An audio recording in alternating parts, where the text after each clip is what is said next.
madaxweynaha dowladda deegaanka Soomaalida Mustafa Maxamed Cumar Cagjar ayaa waraysi gaar oo VOAdu siiyay waxa uu ku sheegay in maamulkiisu soo dhaweynayo in Soomaalida ay maalgashi ku sameeyaan deegaanada maamulkiisa. Cagjar ayaa dhinaca kale waxa uu tilmaamay in aanu khuseyn maamulkiisa shir ay Soomaali kala gedisan ku yeesheen magaalada Addis Ababa xarunta dalka Itoobiya.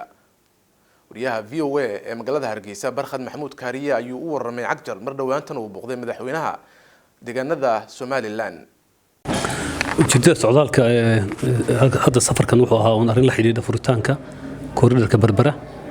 jidkaas la dhagax dhigay buu la xiriiray laakiin si joogto ah ayaan ulay Somaliland oo banaqashoon arrin far badan ammaanka iskaashiga dhaqaale iskaashiga maaragtay dhaqaale xagga bulshada iyo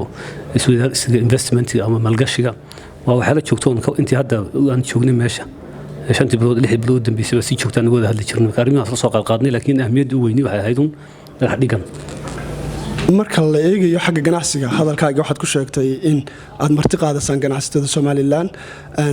diyaarna u tiinay ku soo dhaweysaan in la maalgashado deegaankii Soomaalida ganacsato markaad leedahay min qiyaas nooc ma halbeegad sheegaysaa waa ganacsato noociya mata dabaqada dhexe mata waaweyn soo qof kastoo daneynaya inuu maalgashado jigjiga iyo deegaanada kale deegaanka Soomaalida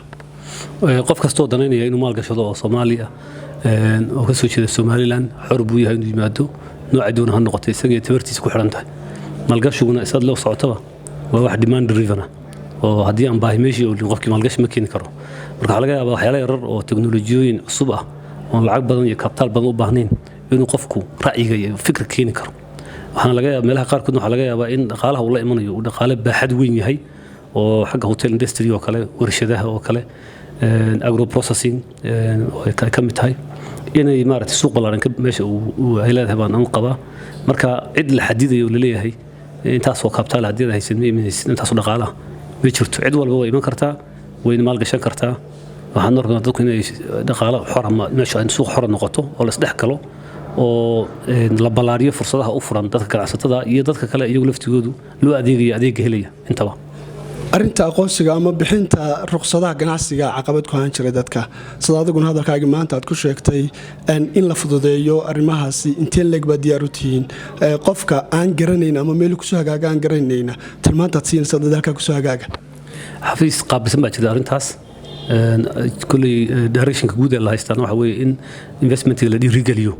investmentiga dadka walaalaha anaga Soomaalida uu ka sii muhiimsan yahay kuwa kale ee investmentiga kale ee shisheeyaha ka imanaya sababtoo ah isdhexgal bulsho oo balaaran iyo dhaqan oo kale ayuu soo kordhinaya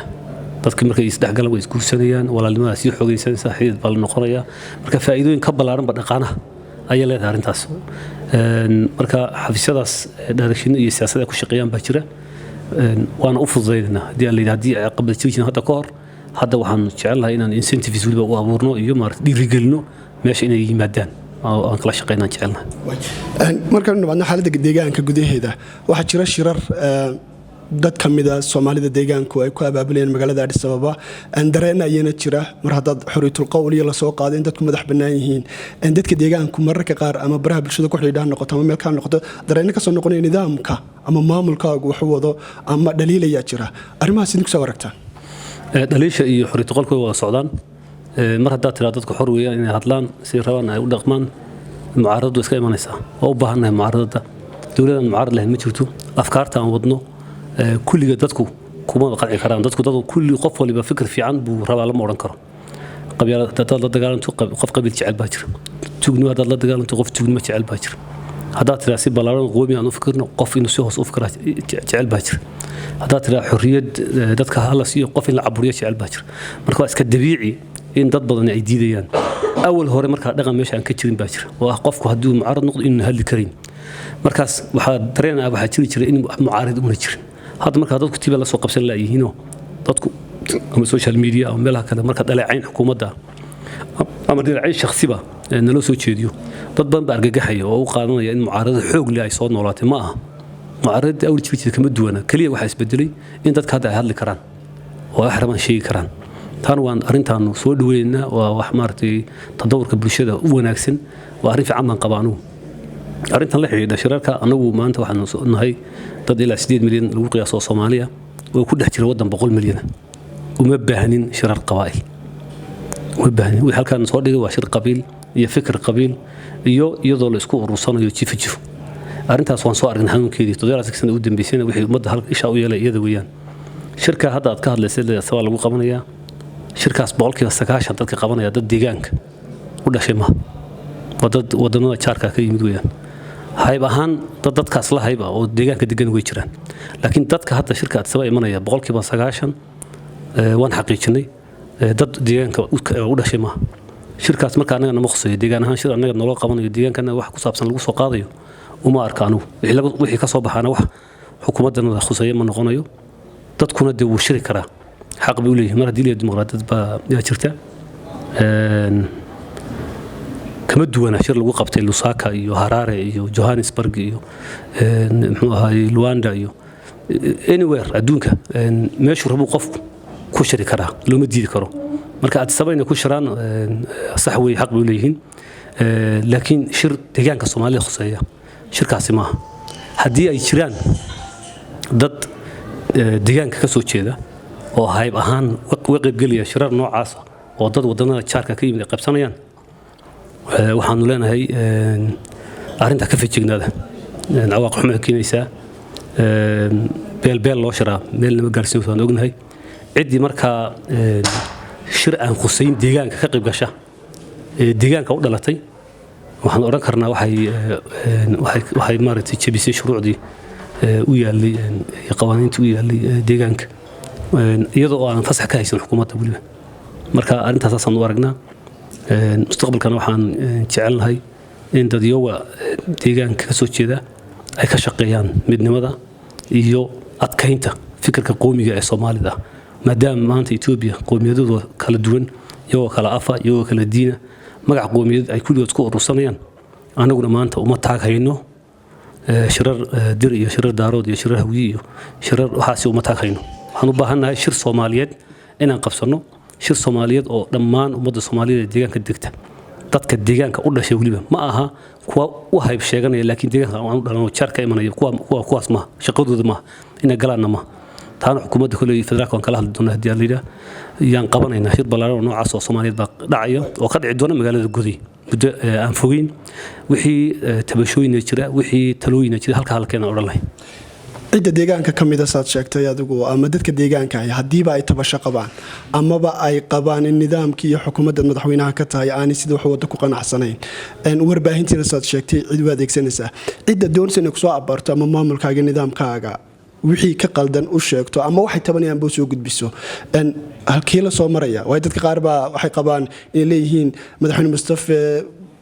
cid baa ku xeeran meel loo gaadha ma jirto meel lagu gaadho sidee lagu soo gaaraya taas waa laga yaabaa inay caqabad xaggan ka jiraan inkastoo maamulku iska cusbaa oo weli uuna maaragtay procedureski loo baahnaa iyo dadka la kulankiisa hawshiisa laga yaabo inay dhalila ka jiraan haddana ciddii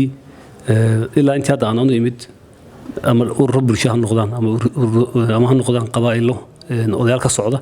qaabilaad runtii aad ballaaran baan samayn jiray waxyaalaha hadda lagu dhaliilo waxaa ka mid ah qaabilada faraha badan ani xaggayga laguma dhaliilo qaabilaad la'aan in fact waxa cawdo xafiiska wasaaradaha iyo yaa wada shaqayntii ay saameysayba maadaama habeenii maalin odayaal aan qaabilayno haddii ay jirto qaabila inta ka badan cid u baahan baabku u furan yahay laakiin dee shaqooyinku maadaama ay badan yihiin waa laga yaabaa qofku isagoo oo raba inuu ku arko weegan in laga yaabo 2 week 3 inay ku qaadato taas wax iska caadi ah wixii talooyin iyo wixii dhaliilana xaq bay dadku leeyihiin way sheegi karaan ilaacadaha kaliya ma kan deegaanka ay leedahay dawladdu ay leedahay maalgeliso SRTV ka sheegi karaan dhaliisha soo fadhiistaan loomana diido wayna sheegaan maalmo baada dadka laakiin dhaliisha sheeganaya dadka cabanaya waa inay noqdaan dad deegaanka u dhashay qof aan deegaanka u dhalan oo ama Soomaaliland ka soo jeeda ama Djibouti ka soo jeeda ama Amerika ka soo jeeda meelaha uu ka soo jeedo dhaliisheeda inuu gudbiya ka fiican inuu dhaliilo maamulka ka jira deegaanka marka dadkiina Soomaalidu cid walba qabiil aan degin deegaanka Soomaaliyeed ma jiro 37 qabiil baa dega qabiilo deegaanka naga dega oo dhulkan kale Soomaalida ama Djibouti ama meelaha kale Somaliland Soomaaliya Puntland aan degin way jiraan laakiin qabiil xaggan meelahan dega oo xagga aan degin ma jiro macna waxaan ku leeyahay waxa u badan qabiilada Soomaalida kuwa deegaanka Soomaalida ugu badan oo dhamaan laga helaa sidaas ay tahay haddana cid walba oo inay hayb sheegato oo tiraahdo maadaama reerkan halkaa dego waxaan ka soo jeeda halkaas sax ma marka arrimaha u baahan in la xaliyana kuwaas ah transnational identitieska qofku uu gaar ahaan dadka kaaba qabiilka ay odhanayaan waxaan ka hadli karaa siyaasadda deegaanka Soomaalida maadaama